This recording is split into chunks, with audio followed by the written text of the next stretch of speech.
Anneli Skaar is the creative director for the Farnsworth Art Museum and is a writer, graphic designer, and artist with a definite affinity for ice. Her work is exquisite and her story inspiring. Bring her on.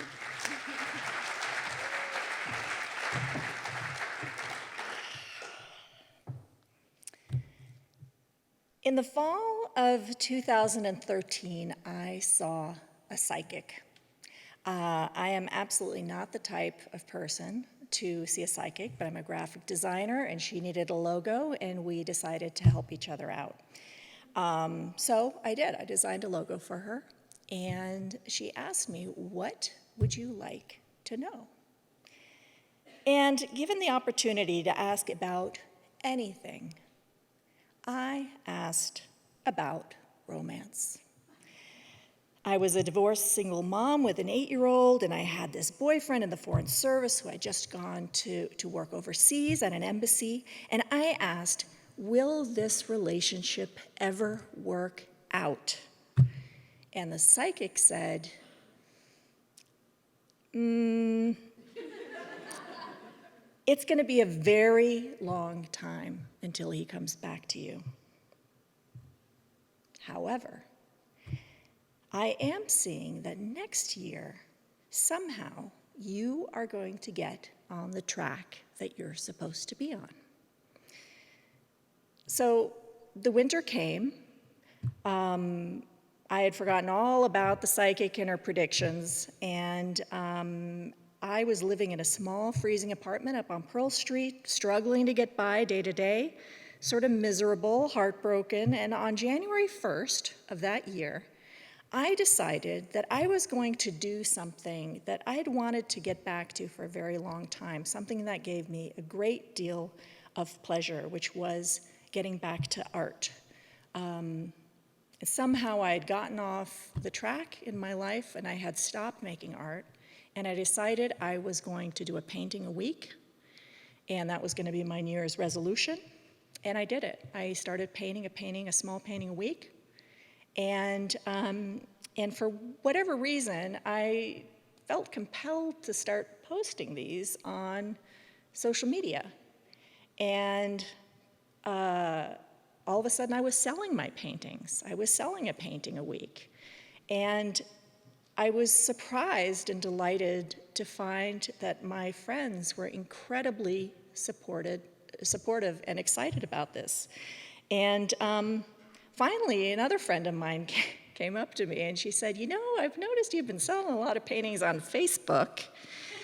Maybe you need to have like a real exhibition, and let's do a pop-up show for you this summer.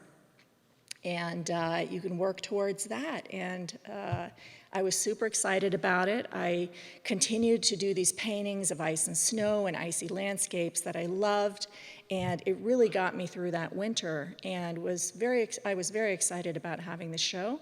I had the show, and hundreds of my friends showed up, and I sold all my work. So I thought, this snow and ice, there's something about this that really appeals to me, and really what I want in my life is more of this. I want to go and paint more of this. And I thought what I really need to do is figure out how to go as far north as I can that's possible, and wanted to go to the Arctic, wanted to go to Svalbard, which is an island 800 miles from the North Pole. And of course I had absolutely no resources to do this. So I decided to put it out on social media, and I said, look, if you give me $120, I will paint you a painting in the Arctic, and I'll throw in some chocolate and maybe some passive-aggressive postcards from Santa. And people bought this crazy package, and I was able to raise enough money to get my plane tickets, to get all my Arctic gear, all the things that I needed for this trip.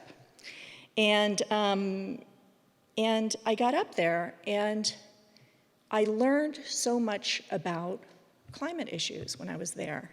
I was right in the middle of it, and of course I had been thinking about things like that before, but really now I was faced with it.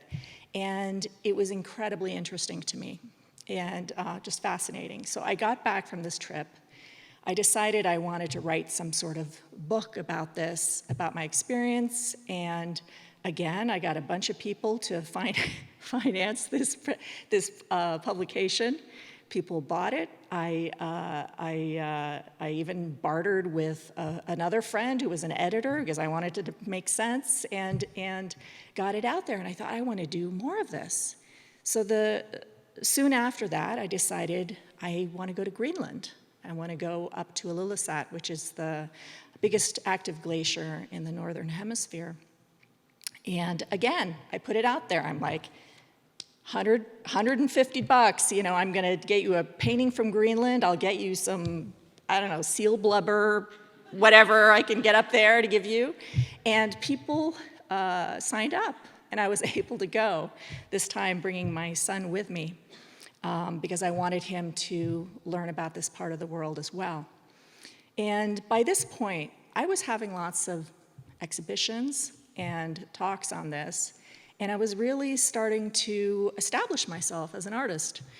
And the opportunity came in 2018 to go with an artist friend of mine, to go down to the Mexico-Arizona border to do some work there. And I put the call out again, but this time it was to support this organization that we were going down to document, which is a humanitarian organization called No More Deaths, that their function is to help reduce the deaths of undocumented migrants and refugees crossing the desert. And we were able to raise a whole bunch of money, and had a subsequent book to raise money for that cause. And today, now in 2020, I'm publishing a book which has to do with all of these things that I've been busy with the last years. It's about the Arctic, it's about humanitarian work, it's about migrants and refugees, and it's getting published this year. I'm going to be doing a talk down in New York City at the Explorers Club in the fall about the work, and the book is going to the United Nations in Geneva, and I'm going to go and do a talk on it there at the end of this month. And the strange thing is that it has to do with all of these things that I've been doing over the last 7 years. So it feels like it was a real personal effort to do that, which it was, of course. It always is. But the truth is that there are literally hundreds of people who have been a part of helping this project, and a lot of others come along. And we have this culture where we believe that we pull ourselves up by our bootstraps, and which is true, of course. But the truth is that there's also this huge community of people that help you find your way. And it's the support of those people that makes a really big difference. It could be financial support, it could be moral support, it can be sharing of resources or knowledge, it could be helping a friend out. And not only do we enjoy helping other people out and being part of their journey, but as a community, I think we realize that when we help others, lifting them up, we are ultimately serving a bigger purpose, and it serves us all. When you support the Wayfinder schools, like here tonight, you're supporting a student who might one day become a scientist, or a teacher, or an artist, or a healthcare worker, an inventor, or maybe perhaps they will simply be someone with the empathy and the means to support another person in their lives. And we're all connected in that way. So the most important question, of course, that I'm sure is on all of your minds is, did the boyfriend ever come back? And the psychic was right. The boyfriend did come back, finally, after a very long time. And you know what?